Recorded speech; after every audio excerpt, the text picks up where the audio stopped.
Hello guys, তোমার সবাই কেমন আছে? আশা করছি সবাই ভালো আছে, আমরাও সবাই ভালো আছি। তোমার ভিডিওটা শুরু করার আগে প্লিজ তোমরা আমার চ্যানেলটাকে সাবস্ক্রাইব করো। আর আজকের ভিডিওটা হচ্ছে এটা ফ্লিপকার্টের একটা জিনিস, ঠিক আছে? মানে সানটান হয়ে গেছে, তোমাদের সবাই শুনেছি সানটান হয়ে গেছে।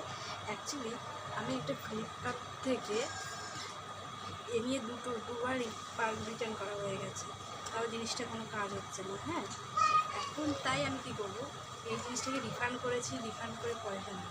এই দেখো, বিশ্বাস না কোনো কাজ,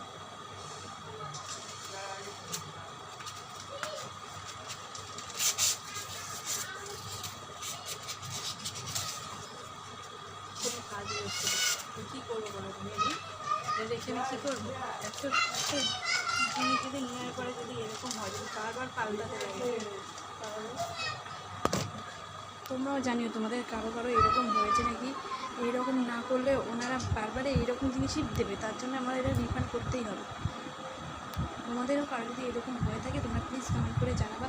আর খারাপ করলে জিনিসটা পাল্টে নেবা, পাল্টে যদি এরকম করে তোমরা রিটার্ন পয়সা নিয়ে নেবা। এই করবো না। আমাদের আরেকটা জিনিসও নেওয়া হয়েছে, সেটা আমার শ্বশুরকে বললাম যে পাল্টাই পয়সা নেই, আমার শ্বশুরকে পৌঁছানো। দেখা যাক এখন কী করা যায়। ঠিক আছে, টাটা, বাই বাই। ভিডিওটা এখানেই শেষ করছি। এই আর তোমরা লাইক কমেন্ট শেয়ার করতে বলবো। টাটা।